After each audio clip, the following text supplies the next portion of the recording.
pada pertemuan APS di pertemuan ke-6 ini, setelah kemarin kita membahas mengenai komponen dari DFD, maka pada minggu ini kita akan membahas mengenai bentuk DFD dan syarat pembuatan dari DFD.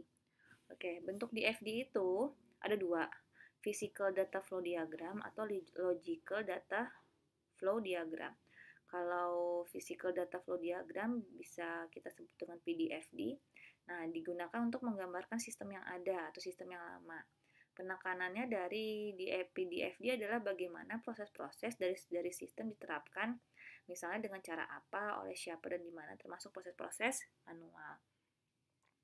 Nah, PDFD itu harus memuat sebagai berikut gitu, proses manual yang juga digambarkan, nama dari arus data, simpanan data, nama dari simpanan data gitu, terus proses untuk menunjukkan nama dari pemrosesan.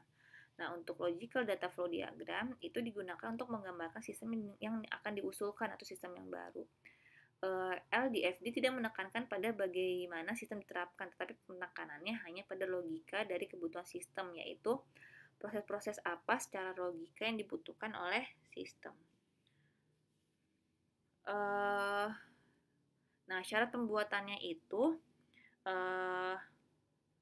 sama ya, mau pakai PDFD atau pakai LDFD gitu. Nah, yang pertama adalah identifikasi terlebih dahulu semua kesatuan luar atau entiti eksternal yang terlibat di dalam sistem, ya kan? Terus kesatuan luar ini merupakan kesatuan entiti dari luar sistem karena di luar bagian pengolahan data. Nah, kesatuan luar ini merupakan sumber arus data ke sistem informasi serta tujuan penerima arus data hasil dari proses sistem informasi sehingga merupakan kesatuan di luar sistem informasi.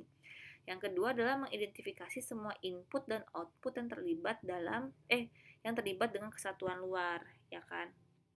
Jadi kita harus tahu dulu semua input atau outputnya dari si kesatuan luar itu.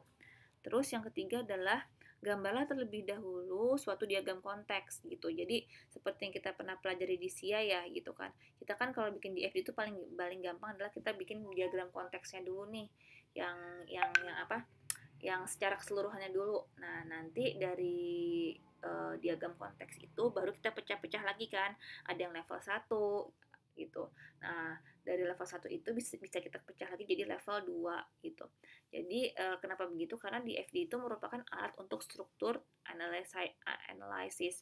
Pendekatan terstruktur ini mencoba untuk menggambarkan sistem pertama kali secara garis besar, yaitu top levelnya nih, ini si konteksnya nih. Lalu memecah-mecah lagi menjadi bagian yang lebih terinci yang disebut dengan lower level. Makanya itulah yang adanya namanya level 1 gitu, level 2. Jadi misalnya tuh kalau konteks tuh di satu perusahaan gitu, ada siklusnya kan.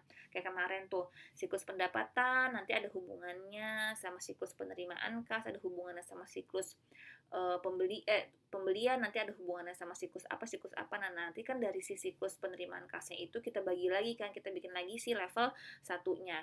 Nah, mungkin dari level 1 itu ada prosesnya lagi yang harus kita breakdown lagi menjadi si level 2. Jadi harus terstruktur ya kalau kita bikin pembuatan DFD itu. Nah, sekarang apa bedanya antara DFD dengan flowchart? Ya kan? Beda pasti. Kalau flowchart itu kan ada bagian-bagiannya. Nah, perbedaannya adalah sebagai berikut. Nah, proses di DFD itu dapat beroperasi secara paralel, sehingga beberapa proses dapat dilakukan serentak.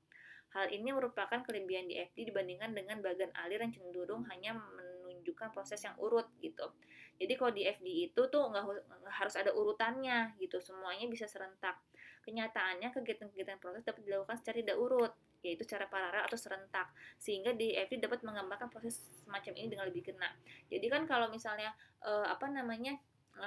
flowchart itu kan harus ada step-stepnya tuh, dari bagian ini datanya ke bagian ini, habis ini ke sini, habis ke sini. Padahal sebenarnya kan ada proses-proses tuh yang dilakukan tuh sama-sama gitu. Sedangkan kalau flowchart itu tuh kita nggak bisa ngelihat mana yang dilakukan sama-sama, sedangkan kalau di DFD itu bisa.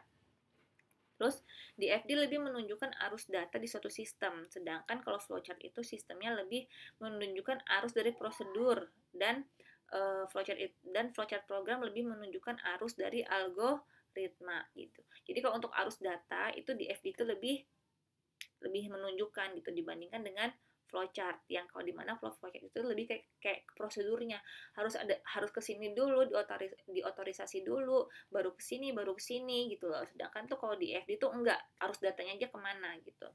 Terus di FD itu tidak menunjukkan proses perulangan loop dan proses keputusan decision, sedangkan bagan alir itu menunjukkannya. Jadi kalau di FD itu kalau untuk yang transaksi yang berulang bolak-balik gitu dia nggak ada. Sedangkan kalau di flowchart itu untuk proses kayak misalnya data sudah ke sini lalu diotorisasi balik lagi kemana. Nah kalau di flowchart bisa ketahuan, sedangkan kalau di FD itu tidak. Oh ya, ini dia nih. Keterbatasan dari DFD tadi ya, tidak menunjukkan proses perulangan, ya kan? Terus tidak menunjukkan proses keputusan. Terus DFD tidak menunjukkan proses perhitungan. Gitu. Oke, untuk pertemuan kali ini kita hanya membahas mengenai itu, ya kan? Modulnya masih sama kayak modul yang saya kirimin kemarin, tapi memang dibagi dua gitu. Jadi DFD itu untuk 2 pertemuan. Sekian dari saya. Assalamualaikum warahmatullahi wabarakatuh.